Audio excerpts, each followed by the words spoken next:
All right, so this is the best part of the treat. We have been keeping the best to the last. Making a living versus living a life. A half an hour session with Gurcharan Das. In fact, there have been two arguments about this. One is Omar Khayyam says that you have to live in the moment, while there is a German philosophy for Freud which says that it's the intense anticipation of the pleasure which matters. Whether it is living in the moment or living for the moment which matters. Let's find out in the session, making a living versus living a life. Over to you, sir.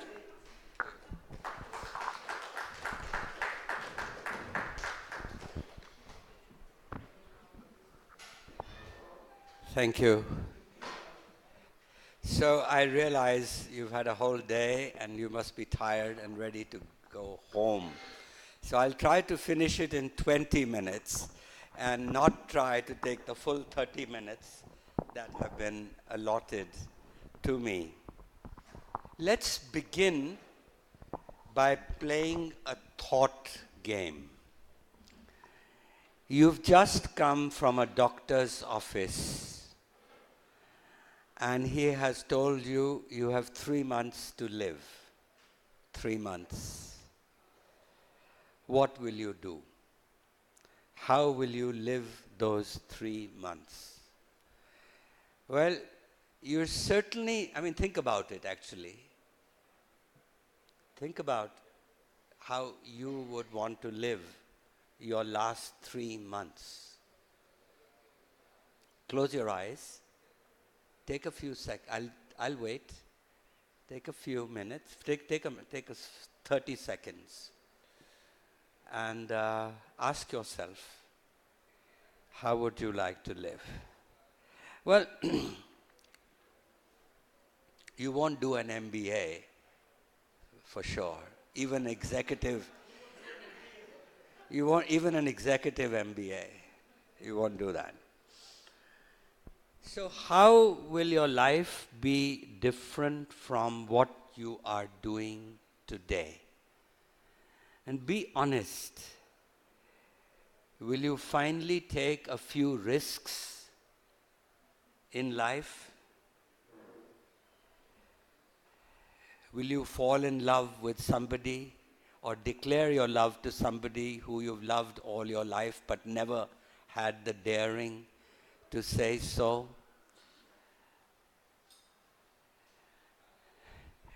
There was a French newspaper in the 1920s which did this. They did a survey and they asked people how would they live their lives. And people came up with lots of answers. But the most honest answers were the last 3 months will be religion or sex. That was the conclusion. Well, the purpose of this thought game is basically to drive home the point that we all want to live an examined life. But the choices we make are generally to postpone this moment. We always, as Yudhishthir says in the Ramayana, in the Mahabharata, Yudhishthir says at one point about, in answering to the Yaksha, and Yudhishthir says the most remarkable thing about human beings is that they see people dying around them, but they never think they will die. So, we keep postponing, and then we wake up in middle age. Some of us have a midlife crisis. And then we ask ourselves, is this what life was all about?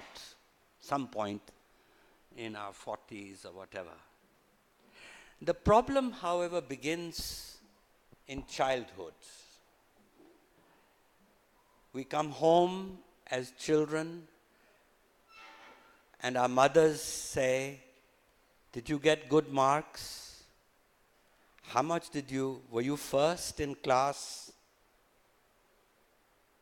No one asks us at that point, what do you really like to do? What is nobody teaches us to cultivate a passion. Very few of us are Mozarts.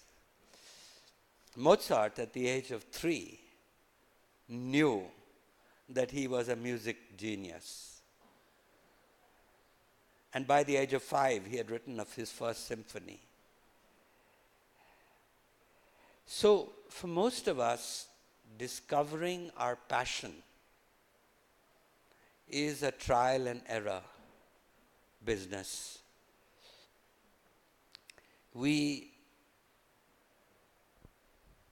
And so it's our duty as parents, as teachers, to help our children to discover a passion in life.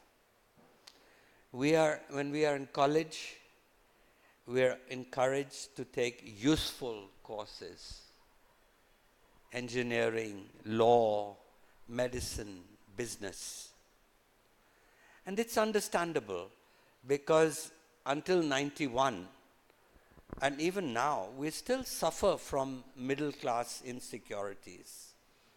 And that's where parents are always worried, oh my God, what will my boy do when he grows up? Or what will my daughter do? And so we study to make a living rather than study to make a life. And this talk is about the difference between making a living and making a life. So we pass out from college, and then we get a job, and then we start making a career. And in our careers, we get promoted. We start climbing ladders at work. We get married, have children, get a house, then a car, then maybe a bigger house, then maybe a bigger car. And then we repeat this process with our young. Again, we ask the young, how did you do in school? And so it's a cycle that goes on dysfunctionally, because you can then, as I said, in your 40s or 50s, you suddenly ask yourself, is this what life was all about? And this is what happened to me. I was at the world headquarters of our company in America, and I had a big job, and I was earning a lot of money, and I was not yet 50. But every morning I was head of global strategy for Procter & Gamble, and every morning I'd come to work, and I would look at the market shares of our major brands: Vicks, Oil of Olay, Tide detergent, Pampers, Whisper, Pantene shampoo, all these nice brands. But then I said, how long can an adult come to work in the morning and look at the market share of these products? There's a big world outside. And shouldn't I taste that world, do something in that world, instead of just continuing this life? I was in a golden cage. And so I went home early that day, And I told my wife that this is how I was feeling. And she said, cha cha cha, you're having a midlife crisis. Forget it.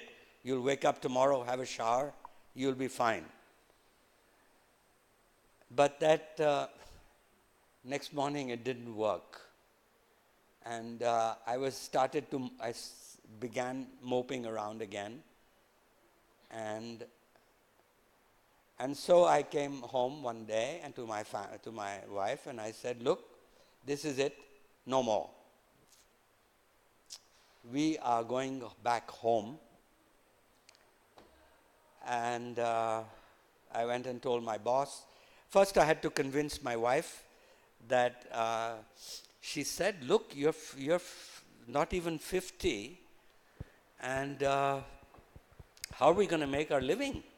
We got many years to live. So I sat down, explained, did math sums, that we had savings, I had stock options, etc. And if we lived sensibly, we could live well. I told her, now your standard of living won't go up, but I'll try to see that it doesn't go down for the rest of our lives. And also we were lucky. Our children had done college and they were sort of on their way. And so our responsibilities were somewhat less. And so then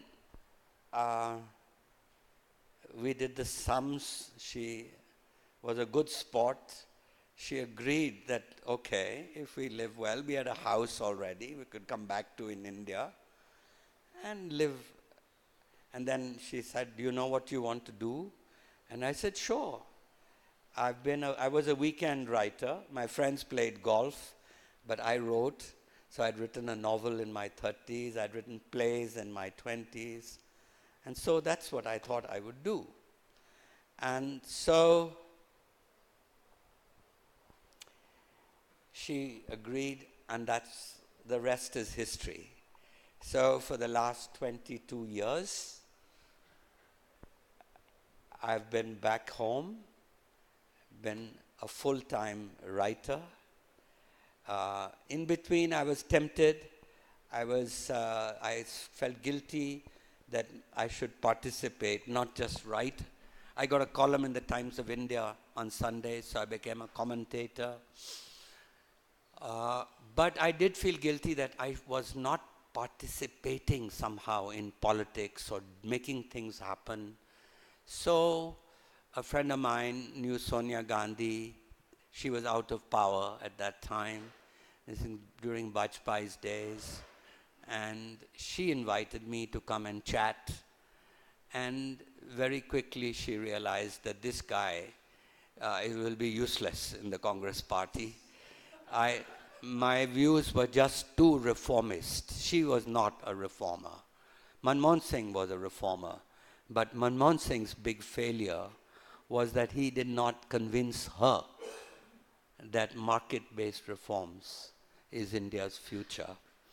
So then I met Advani, and Advani also didn't find any use for me. So I stayed on as a writer. But the point here is that the decision to make this change was a realization, which my wife also realized, that we not only have a duty to others, we all know that. We are reminded every day about our duty to others. But we also have a duty to ourselves, a duty to realize our potential. The Greeks understood this when they talked about eudaimonia. And so I think, therefore, in a sense, so if we go backward, in childhood is when the right time to start is. As I said, you encourage the child, and when you are young, to get the right attitude. I talked earlier about attitudes versus skills, that you can, when you recruit people, recruit for attitude. You can always train people in skills. So I think that's where the trial and error is with a child, to cultivate the passion in your children or grandchildren. And when they do go to college or they are in school, that's when we have to encourage them to not do things only that are useful, not economics, not engineering, but if they find some passion. And this is where I think I was lucky that I had a very unusual undergraduate education. If I could wish one thing for us in India, for every Indian boy and girl when they finish school, and that is that they get a chance to experience what I did, which is an experience of a liberal education in arts and sciences at the undergraduate stage. And this is what what they call the core curriculum in an American liberal college is. I was lucky I got a scholarship to Harvard at a time when very few people had even heard of Harvard in India. And so I took, from 1959 to 1963, I was an undergraduate at Harvard. Now my father was an engineer. And I said, of course, in deference to my father, I should be an engineer. But the very first day I arrived, they say, you're in the wrong college. You should go down the river. There's a college called MIT. That's where you learn engineering. And then I said, oh God. But quickly, in the very first year, I tasted the liberal education. I took a course in chemistry, I took a course in literature, Greek tragedy, and in this way, I came home in the summer, and for the first time in my life, I saw poverty in India. You have to go away from India to see the poverty of India. And then I said, oh, but I must study economics if we're going to do something about poverty. And then I had an economics teacher, like a man called John Kenneth Galbraith, big name. But he was such a boring teacher. Frankly, he'd fall asleep on his notes. So he turned me off economics. And then I found beauty. And I said, oh my God, I should become an architect. Beautiful buildings of the Bauhaus and modern buildings. So I enrolled in a class in architecture. Then, in the next semester, there was a wonderful course in history, a very inspiring teacher.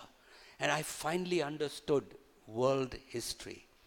And so every semester, I kept changing my classes. Now, the American education allows you to do that. They don't even expect you to give your major until your junior year, third year. And by this time, then I discovered Sanskrit. We had a greatest Sanskrit scholar at Harvard. And it was only because I read Sanskrit with Daniel Ingalls that I was able to write the book called The Difficulty of Being Good. So, this is what I urge all of you. This is a literary festival. And a literary festival means don't try to reinvent the wheel. Read books. There's Google. If I were you, I would Google 100 great books, or call the Great Books program. There are 100 books you have to read. Some colleges in America, only on 4 years, you spend your time reading these 100 books. There's the usual classics, Plato, Aristotle, Marx, Freud, and the great writers. And what they teach you in these great books, and you can do it, everybody can do it at any time, is really is really this whole business of learning from others. If you can't find your passion within you, learn how others found it, which seems to be a very sensible advice. So what have I learned in the past 20 years? Very little, I'm afraid.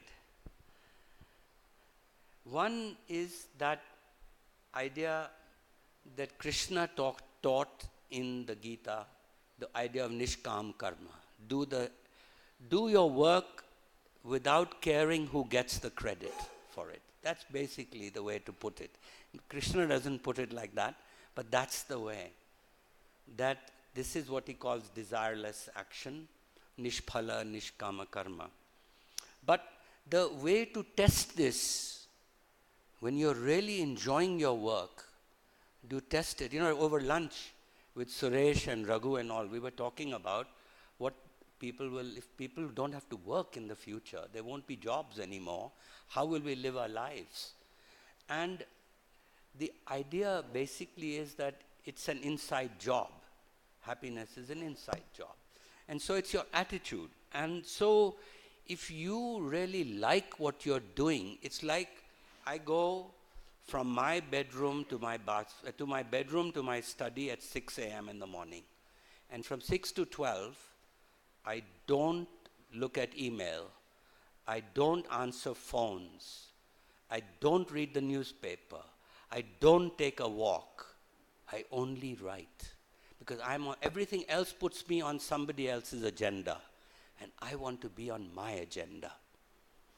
And so this thought really is, when you're absorbed, time gets distorted. You say, every morning I'll say, oh my God, it's already 12. I thought it was about 10 o'clock, 10:30. For 1.5 hours, I had lost that time. Time gets distorted. And so you'll find, that's what athletes call being in the zone. When people asked Tendulkar, when he was approaching his double century, that great double century he hit towards the end of his career, people asked him, and he said, I wasn't even there. People said, how did it feel approaching your double century?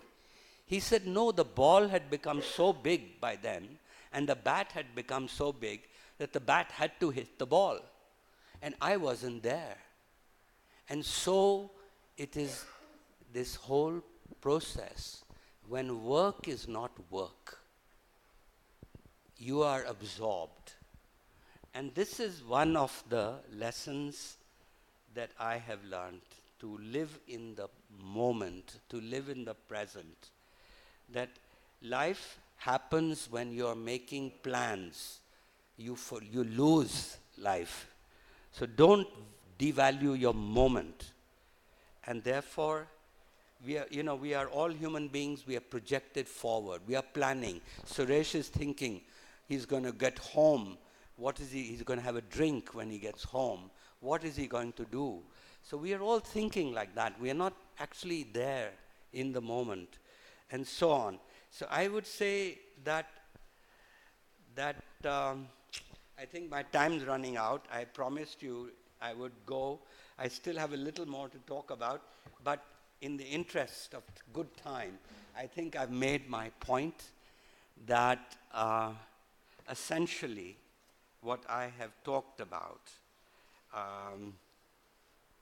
really is the basic thought that if you have 3 months to live, you could become a Zen monk and spend 5 years in those 3 months in stillness. You could look for leisure, but then how will you fill that leisure? You've got to know. You can be moved by curiosity, a love for excellence. And sometimes I find that I will end up spending a whole hour over 3 sentences, getting them just right. And time just goes without realizing it. Very unproductive, you would say. Anyway, each of us has to decide.